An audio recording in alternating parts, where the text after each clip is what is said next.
Ben, l'objectif final, c'est pas ça. L'objectif final, c'est ça. Voilà. Et salut tout le monde. Et voilà, elle est prête. Ça y est, je l'ai terminée.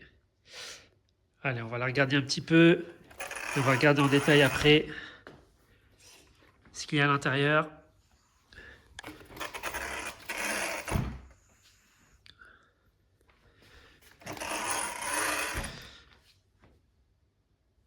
Allez, hop. Bon, c'est la carrosserie du coup du Talion BLX que j'ai pas pris la version XB. C'est le premier modèle qui est sorti. Bon, après, dedans, c'est plus une XB qu'un BLX. On va voir ça ensemble. Allez, la carreau. Moi, j'aimais bien en rouge. Ça faisait aussi un petit rappel avec les amortisseurs. Donc la carreau, bah, je l'ai renforcé. Hein. Je l'ai renforcé avec du scotch en fibre de verre et de la Shogun, hein, la colle pour les chaussures. Donc j'ai mis une couche un peu partout, sauf pour les endroits fragiles. Là j'ai mis 3 couches. J'ai mis 3 couches aussi ici, et là j'en ai même mis 4 ici. Parce que ce qui se passe sur les carreaux, c'est que là en fait, si on les laisse par défaut, là, ici ça vient taper sur le bout des amortisseurs et ça fait des trous ici sur la carrosserie. Donc j'ai anticipé, là j'ai déjà mis 4 couches plus des petits patins qu'on peut mettre aussi sous les chaises. Je rajoute ici des petites protections de toit là, qui sont discrètes, qui sont bien moulées. Donc là la carrosserie d'origine elle fait dans les 120 grammes. Et là bon, en gros il y a 120 grammes de plus de colle et de protection là sur le toit. Donc elle fait à peu près 250 grammes là, la carreau. Alors je parle de poids parce que la voiture là comme ça, comme elle est maintenant, comme elle est équipée là, sans lipo et avec ses roues là, là elle pèse 5 kg. Et donc avec la carreau elle fait à peu près 5 kg de. Donc les roues, bah là c'est les Backflip LPs. C'est celles qu'on trouve sur les Outcast 4S.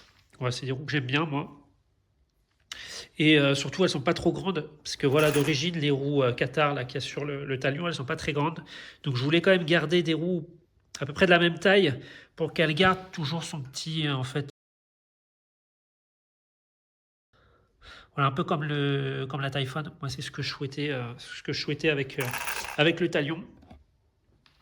Alors ce qu'on a comme pièce d'améliorer, bah là on a les tours d'amortisseur en alu 70-75. Alors tout ce qui est alu c'est 70-75. Hein. Ici donc c'est de l'ADU, donc à l'avant et à l'arrière. Pareil pour les barres de renfort là, donc de la tour vers le châssis en alu, pareil ADU. Ici aussi le châssis le plus important. Hop. Ici donc c'est un châssis donc pareil hein, alu 70-75. Là c'est du 4 mm. Le châssis du Talion EXB, c'est du 3 mm. Donc là, il est quand même plus épais. Et en plus, hop, ici, en plus du 4 mm, là, en plus, on a un petit renfort. Alors, je sais plus si c'est 2 ou 3 mm. En plus, tu vois, sur les endroits un peu souples qui peuvent plier. Donc là, vraiment, c'est du costaud. Ça ne bougera pas. La barre centrale, je voulais que ça reste un peu dans le thème noir chrome. Donc du coup, je me suis pris une barre en fibre de carbone, ici, hein, de tour à tour. Le pignon, c'est un pignon de 16. Alors, on verra si ça me suffit ou pas. Je rajouterai peut-être une ou deux dedans, on verra. Je vais tester, on verra. Les vis ici d'origine, souvent, elles sont un peu pourries et elles peuvent foirer. Donc là, je les ai remplacées par des vis ADU. Elles sont beaucoup plus costauds. Ça évitera d'avoir des problèmes si jamais je veux changer le pignon. Ici, sur le sauve-cerveau, j'ai rajouté un petit collier électrique là on va dire, pour rigidifier un petit peu le sauve-cerveau pour que la direction soit plus réactive. Ici, le support de tige pour les bras de suspension supérieurs, c'est pareil en alu, là, ADU.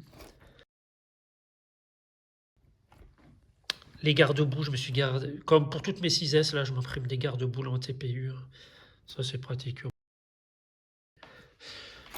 Ici, la squid plate des 6S en métal, ça m'évitera de la remplacer.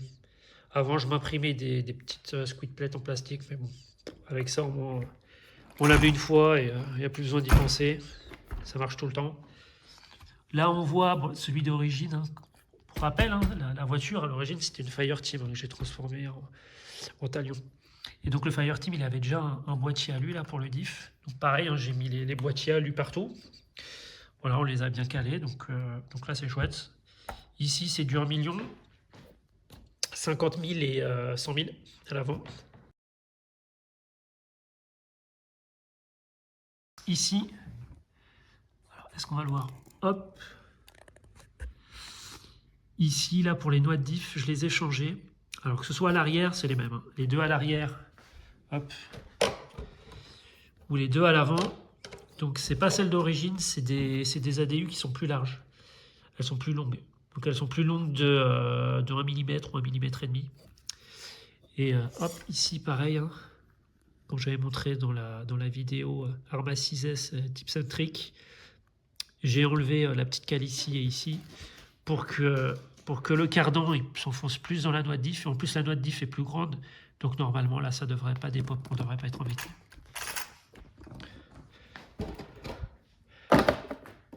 Hop. Voilà, bon là, bah, il me tarde. Hein. Bon là, on a vraiment un temps de merde, donc je peux pas rouler, je l'ai pas encore testé. Voilà, donc ce sera pour la prochaine vidéo, le premier test et mes premières impressions. Allez, à la prochaine.